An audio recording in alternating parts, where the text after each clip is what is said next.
ইসরায়েলের মধ্যে একটা ঘটনা ঘটেছে। এক ব্যক্তিকে কতল করে আরেক ব্যক্তির নাম দিল। তো এই কেস ঘুরতে ঘুরতে হযরত মুসা আলাইহিস সালামের কাছে আসেন। তো মুসা আলাইহিস সালামকে আল্লাহ রাব্বুল আলামিন বলেন তাদেরকে বলে একটা গাভী জবাই করতে। তো তাদের কাছে জিনিসটা বড় আজীব ছিল। মানুষ হত্যা করছে বা এই ধরনের একটা ঘটনা ঘটছে, এটার সাথে গাভী জবাইয়ের সম্পর্ক। ইন্নাল্লাহ ইয়ামুরুকুম আন তাযবাহু বাকারা। তো ওরা স্বাভাবিকভাবে গাভী যখন জবাই করতে বলছে, এরা বলতেছে আপনি কি আমাদেরকে ফাইজলামি করেন? এতটা কিছু না, হ্যাঁ ফজুয়া। তখন হযরত মুসা আলাইহিস সালাম বলছেন গাভী জবাই করতে হবে। আচ্ছা, সিম্পল হুকুম ছিল গাভী জবাই করা। তারা বলতেছে বনী ইসরাইলের কাজ দেখেন তো, গাভীটার রং কিরকম হবে, বয়স কিরকম হবে, এরকম করতে করতে আমার আল্লাহ এমন গাভীর কথা বলছেন যেটা অন্তত দুনিয়ার মধ্যে পাওয়া যাবে না। এটা তাদের কারণে, সেই জন্য অতিমাত্রায় প্রশ্ন করতে গেলে ঝামেলা। প্রশ্ন করতে করতে আমরা এমন জায়গায় চলে যাই, হুজুর ধরেন দুই পাহাড়ের মাঝখানে আমি প্রকৃতির ডাকে সাড়া দিয়ে দুই পাহাড়ের মাঝখানে এমন ভাবে দাঁড়িয়েছি, আরেকজন মানুষ যাওয়ার জায়গা নাই, হঠাৎ করে সেদিকে একটা ষাড় গরু দৌড় দিয়েছে। আপনারা বুঝতে পেরেছেন? এগুলা হচ্ছে ফাইজলামি করা। এটা বনী ইসরাইলের কাজ। কাদের কাজ? অতি প্রশ্ন করা এবং ডাইরেক্ট উত্তর চাওয়া। এখন আমাকে বলেন, এগুলো হলো বনী ইসরাইলের কাজ। আচ্ছা, এই গরু সংক্রান্ত ঘটনা তো আমার আল্লাহ বলেছেন গরুটাকে জবাই করে ওই মাংস ওই বলে দেবে হত্যাকারীকে। তো এটা বড় একটা ঘটনা ছিল। এই ঘটনাকে কেন্দ্র করে, ওই গাভীর ঘটনাকে কেন্দ্র করে আল্লাহ রাব্বুল আলামিন পুরা সূরার নামকরণ করেছেন সূরাতুল বাকারা। এটা মাদানী সূরা। ইজমাই উম্মাহ হচ্ছে এটা মাদানী সূরা। There is no disagreement on this issue. এবং মদিনা শরীফের মধ্যে প্রথম হিজরি অথবা দ্বিতীয় হিজরি, কারণ রোজা ফরজ হয়েছে দ্বিতীয় হিজরিতে। তো মদিনা শরীফে যাওয়ার পরে প্রথম হিজরিতে রোজা ছিল মুহররম মাসের রোজা, দ্বিতীয় হিজরিতে আমাদের রমজানের রোজা ফরজ করা হয়। তো বলা হচ্ছে এই সূরা মদিনা শরীফে নাজিল হয় এবং এই সূরার বেশিরভাগ অংশ নাজিল হয়েছে আমার নবী মদিনা শরীফে হিজরত করার প্রথম বছরে। আর এই সূরার একটা আয়াত আছে, ওয়াত্তাকু ইয়াওমান তুরজাউনা ইলাল্লাহ সুম্মা তুওয়াফা কুল্লু নাফসিন মা কাসাবাত ওয়া হুম লা ইউজলামুন। এটাকে বলা হয় ওয়াকানা আখিরু আয়াতি মিনাল কুরআনে নুজুলাম মিনহা ইয়া কাউলুহু তাআলা ওয়াত্তাকু ইয়াওমান তুরজাউনা ফিহি ইলাল্লাহ।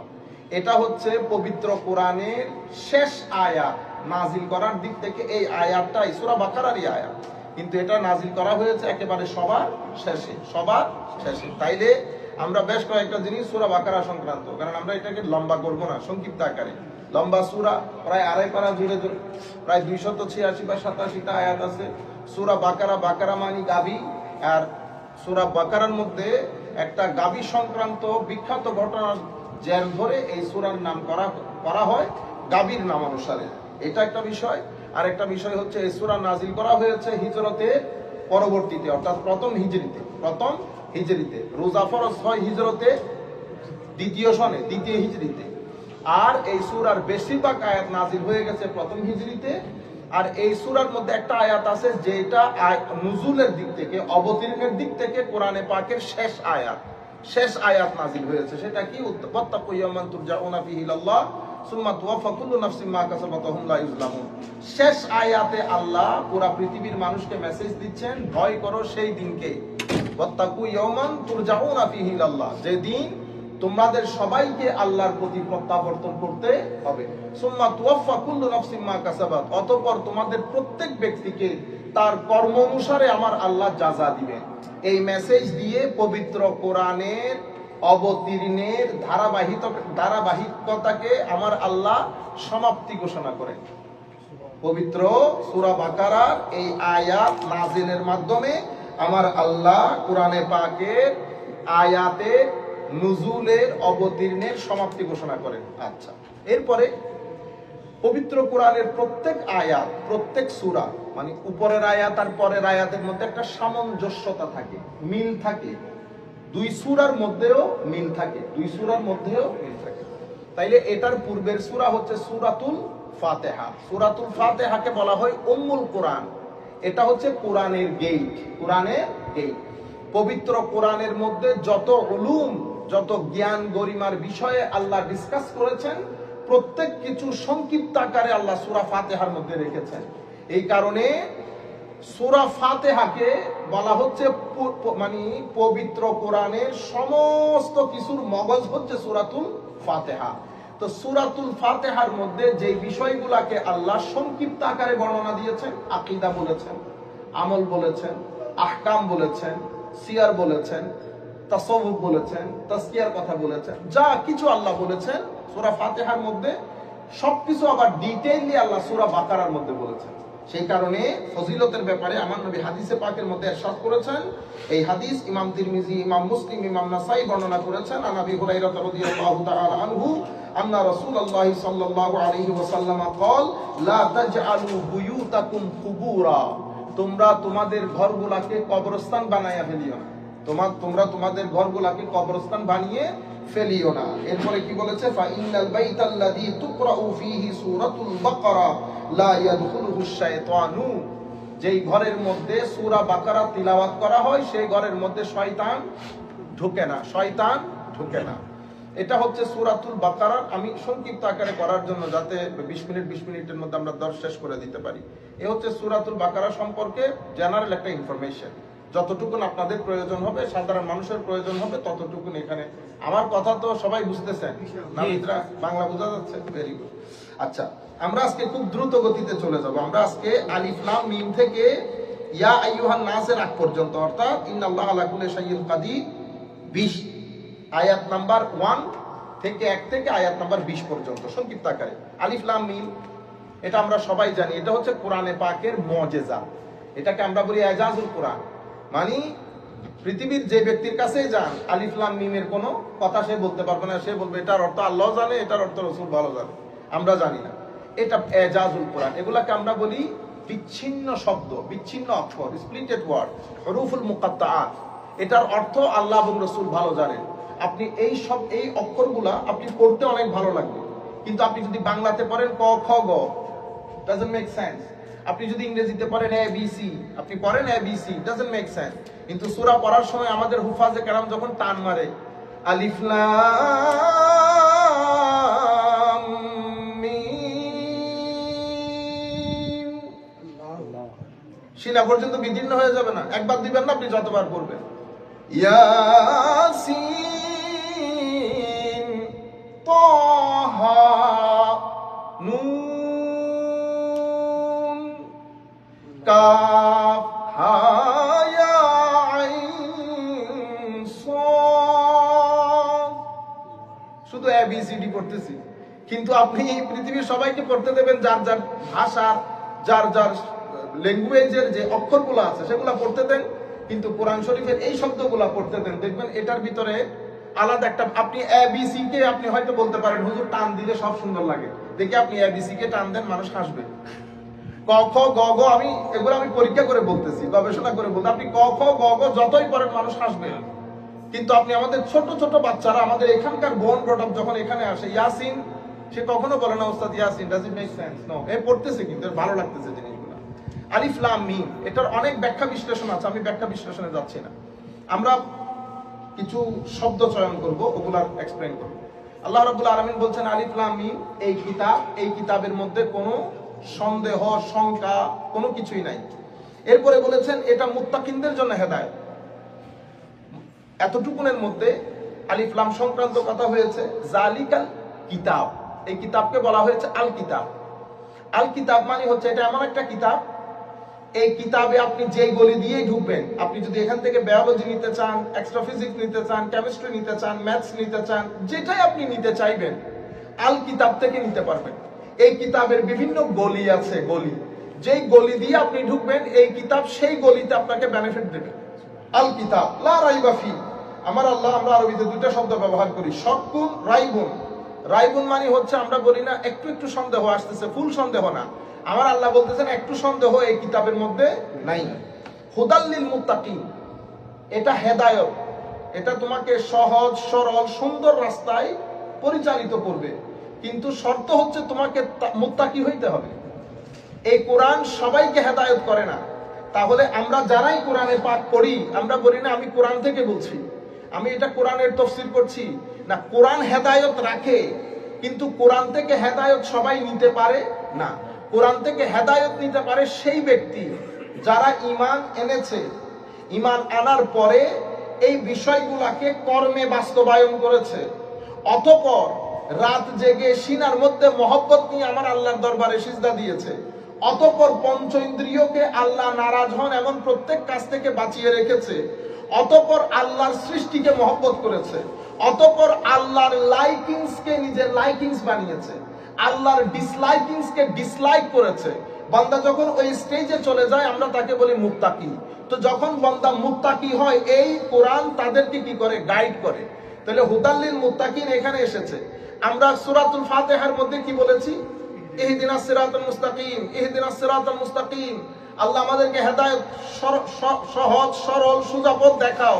তাহলে রেজাল্ট বাইর হয়েছে সূরা বাকারার মধ্যে।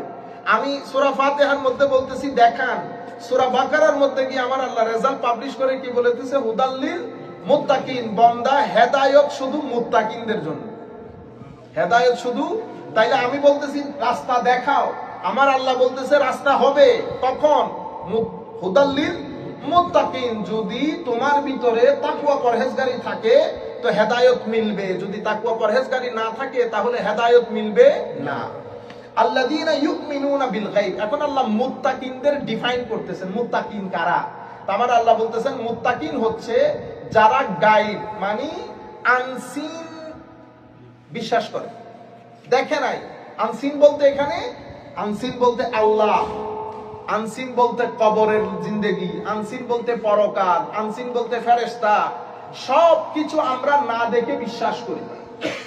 এই জন্য আমাদের ধর্মের মূল ভিত্তি হচ্ছে ঈমান বিল গায়ব, আমরা দেখি নাই। তাহলে মুত্তাকিন কারা? তো যারা প্রথমে না দেখে বিশ্বাস করেছে, এরপরে ওয়ায়ুকিমুনাস সালাহ, নামাজকে কায়েম করেছে। নামাজকে, একটা হচ্ছে নামাজ আদায় করা আর একটা হচ্ছে নামাজ কায়েম করা। নামাজ কায়েম করার অনেক ব্যাখ্যা বিশ্লেষণ আছে, তার মধ্যে সংক্ষিপ্ত আকারে হচ্ছে যেই ব্যক্তি নামাজ তরক করে না, নাম্বার 1। যেই ব্যক্তি নামাজের যে দর্শন সেটা নিজের জীবনে বাস্তবায়ন করেছে, নাম্বার 2। যেই ব্যক্তির নামাজ তাকে খারাপ অশ্লীল গর্হিত কাজ থেকে বাঁচিয়ে রেখেছে, সেই ব্যক্তি নিজের জীবনে নামাজকে প্রতিষ্ঠিত করেছে। এটাকে কি বলা হয়? একামতে সালাহ। আরো অনেক ব্যাখ্যা বিশ্লেষণ আছে। তো যারা মুত্তাকিন কারা? যারা ঈমান বিল গায়ব করেছে, অর্থাৎ না দেখে ঈমান এনেছে এবং নামাজ কায়েম করেছে। এরপরে কি বলেছে? এরপরে বলছে ওয়া মিম্মা রাযাকনাহুম ইউনফিকুন। আমরা তাদেরকে যা নিয়ামত দান করেছি, টাকা পয়সা ধন দৌলত জ্ঞান গরিমা, সবকিছু খরচ করে কাদের জন্য? মানুষের জন্য। তাইলে মুত্তাকিন কারা? মুত্তাকিনের মধ্যে এরপর আবার আমার আল্লাহ বলছেন ওয়াল্লাযীনা ইউমিনুনা বিমা উনজিলা ইলাইকা ওয়া মা উনজিলা মিন ক্বাবল ওয়া মা উনজিলা মিন ক্বাবলিক ওয়া বিল আখিরাতি হুম ইউকিনুন। তাইলে মুত্তাকিনের সংজ্ঞা দিতে গিয়ে প্রথমে বলছে ঈমান বিল গায়ব, নাম্বার 1। দ্বিতীয়ত বলছে যারা নামাজ কায়েম করে, নাম্বার 2। তৃতীয় বলছে যারা আমার আল্লাহর রাস্তায় আল্লাহ যা কিছু দিয়েছেন তা দিয়ে খরচ করে। এখানে কিন্তু আমাদের আকীদা শুদ্ধ করা হয়েছে। আমার আল্লাহ কি বলেছেন জানেন? আগে বলতেছেন ওয়া মিম্মা রাযাকনাহুম, সেন্টেন্সের পরের অংশকে আগে নিয়ে এসেছে। এটা আগে আসার কথা না। আগে কেন আনলেন? আমাকে ছাতুনি মারার জন্য। বেটা তোর পকেটে যা আছে এটা আমার টাকা, আমার টাকা আমার রাস্তায় খরচ করবি, বেশি মেদা মারাইস না। ওই মেদা আমি না দিলে বাজারে কিনতে পাইতি না, ঠিক আছে? মেদা বাজারে কিনা পাওয়া যায় না। ওয়া মিম্মা রাযাকনাহুম ইউনফিকুন। এরপরে যারা ওয়াল্লাযীনা ইউমিনুনা বিমা উনজিলা ইলাইকা ওয়া মা উনজিলা মিন ক্বাবলিক, যারা কোরআনের উপর বিশ্বাস করেছে এবং আপনার প্রতি যা নাজিল করেছি সব বিশ্বাস করেছে, পূর্ববর্তী সবকিছুর উপর বিশ্বাস করেছে। এরপরে ওয়া বিল আখিরাতি হুম ইউকিনুন, আখিরাতের বিষয়ে যাদের পরিপূর্ণ আস্থা আছে এরা হচ্ছে মুত্তাকি। তোমার ভিতরে যদি এই বিষয়গুলো থাকে তো কোরআন তোমাকে গাইডলাইন দিবে। তো যখন এতটুকু পর্যন্ত আপনি এসে যাবেন ওয়া উলাইকা আলা হুদাম মির রাব্বিহিম ওয়া উলাইকা হুমুল মুফলিহুন, এরাই আল্লাহর দেখানো পথে আছে এবং এরাই সফল কাম। তাইলে এতটুকু পর্যন্ত সূরা ফাতিহাতে বলেছে ইহদিনাস সিরাতাল মুস্তাকিম, আল্লাহ রাস্তা দেখান, রাস্তা দেখান। তো আমার আল্লাহ রাস্তা কাকে দেখান? সূরা বাকারার মধ্যে এসে আল্লাহ ডিটেইললি বলছেন, তো বান্দা রাস্তা দেখাই শুধু কোরআন মুত্তাকিনদেরকে। মুত্তাকিন কারা? যারা বিশ্বাস করে, যারা বিশ্বাসকে কর্মে পরিণত করে, যারা পূর্ববর্তী যুগে যারা বিশ্বাসের কথা বলেছেন তাদের প্রতি আস্থা রাখে, যারা নিজের মাল ও দৌলত আরেকজনের জন্য খরচ করে এবং আখিরাতের প্রতি পূর্ণ আস্থা রাখে, এরা হচ্ছে মুত্তাকিন। এবং এরাই আমার দেখানো পথে আছে, এরাই হচ্ছে সফল কাম, এরাই শেষ বিকেলে সফল হবে। এতটুকুনের মধ্যে আল্লাহ মুমিনের পরিচয় দিয়েছেন, ঠিক আছে। এর পরবর্তীতে গিয়ে আল্লাহ কাফেরের কথা বলতেছেন, ইন্নাল্লাযীনা কাফারু সাওয়াউন আলাইহিম আনযারতাহুম আম লাম তুনযিরহুম লা ইউমিনুন। হুজুর, এই যে কাফেরগুলো আছে এদেরকে আপনি ভয় দেখাইলো এরা বিশ্বাস করবে না, ভয় না দেখাইলো এটা দুইটাই বরাবর। ইন্নাল্লাযীনা কাফারু, নিশ্চয় যারা কুফরি করেছে, সাওয়াউন আলাইহিম আনযারতাহুম আম লাম তুনযিরহুম, এটা তাদের জন্য বরাবর ইকুয়াল। আপনি তাদেরকে ভয় দেখান আর না দেখান, তারা বিশ্বাস করবে না, তারা ঈমান আনবে না। খাতামাল্লাহু আলা কুলুবিহিম ওয়া আলা সামইহিম ওয়া আলা আবসারিহিম গিশাওয়া ওয়া লাহুম আযাবুন আযীম। কেন? আমি তাদের ভিতরে কলবের মধ্যে সিল মেরে দিয়েছি। এটা মোহর মেরে দেওয়ার কারণে তাদের পঞ্চ ইন্দ্রিয় লক হয়ে গেছে, এটা আর আনলক হবে না। এই লক হয়ে যাওয়ার কারণে তারা সত্য বুঝে না, সত্য দেখে না, তাদের ভিতরটা অন্ধ হয়ে গেছে। খাতামাল্লাহু, আল্লাহ সিল মেরে দিয়েছেন, আলা কুলুবিহিম তাদের অন্তরে, ওয়া আলা সামইহিম তাদের এখানে, ওয়া আলা আবসারিহিম তাদের চোখে। এরপরে কি? ওয়ালাহুম আযাবুন আযীম। আপনারা অনেক সময় বলেন না, হুজুর ওনারা কি কিতাবের মধ্যে এগুলা পায় না? না, কিতাবের মধ্যে কেমনে পাবেন? আমার আল্লাহ সিল মেরে দিলে পাওয়ার কোনো সুযোগ নাই। আচ্ছা, এরপরে কি বলেছে? ওয়া মিনান নাসি মান ইয়াকুলু আমান্না বিল্লাহ ওয়া বিল ইয়াউমিল আখির ওয়া মা হুম বিমুমিনিন। কাফেরের জন্য আয়াত কয়টা? মুমিনের জন্য এতটুকুন বলেছে, কাফেরের জন্য আয়াত হয়েছে দুইটা। ইন্নাল্লাযীনা কাফারু সাওয়াউন আলাইহিম আনযারতাহুম আম লাম তুনযিরহুম লা ইউমিনুন। খাতামাল্লাহু আলা কুলুবিহিম ওয়া আলা সামইহিম ওয়া আলা আবসারিহিম গিশাওয়া ওয়া লাহুম আযাবুন আযীম। মৌলিকভাবে কাফেরের আয়াত একটা, এরা কাফের, এদেরকে আপনি বলেন আর না বলেন এরা ঈমান আনবে না। তাইলে মুমিনের কথা বলেছে একটা লম্বা ফিরিস্তি দিয়ে, কাফেরের কথা বলেছে এক লাইনে। এখন আল্লাহ মুনাফিকের কথা শুরু করেছে। মুনাফিকের কথা কয় লাইন বলছে জানেন? মুনাফিকের কথা এখানে শুরু করছে, এখান থেকে অমিনান নাস থেকে শুরু করেছে, 8 থেকে শুরু করে আমার আল্লাহ 20 নাম্বার আয়াত। 8 থেকে 20 কয়টা আয়াত হয়েছে? 12টা। এই 12টা আয়াত আমার আল্লাহ বলেছে কার শানে? আমাদের সম্মানিত মুনাফিকিনদের শানে। দেখছেন কত বড় ফজিলত? হ্যাঁ, কত বড় ফজিলত দেখছেন? 12টা আয়াত, 12টা আয়াতের মধ্যে মুনাফিকের ফজিলত বর্ণনা করছে আল্লাহ। মুসলমানদের জন্য 4টা, আর আমাদের কাফেরদের জন্য একটা, আর এই মুনাফিকিনদের জন্য মাশাআল্লাহ 12টা। ওয়ামিনান নাস, হাবিব, মানুষের মধ্যে কিছু কিছু লোক আছে, তারা কি বলে? তারা বলে মাইয়াকুলু আমান্না বিল্লাহ, আমরা ঈমান এনেছি, ওয়া বিল ইয়াউমিল আখির, আমরা আল্লাহ, রাসূল, কবর, হাসর সবকিছু বিশ্বাস করি।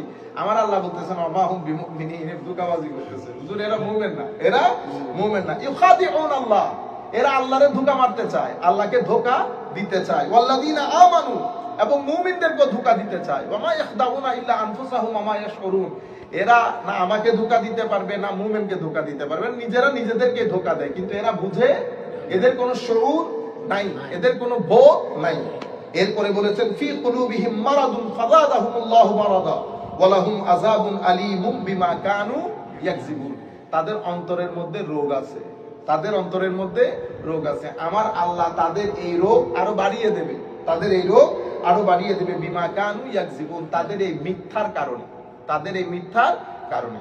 আমরা দীর্ঘায়িত না করি, আজকে এতটুকুনের মধ্যে শেষ করি ইনশাআল্লাহ। আমরা চেষ্টা করব 20 মিনিট করে ইনশাআল্লাহ। মাহে রমজান যখন শেষ হবে দেখবেন সূরা বাকারা আল্লাহর মেহেরবানিতে শেষ হয়ে গেছে। ওমা আলাইনা ইল্লাল বালাগুল মুবিন।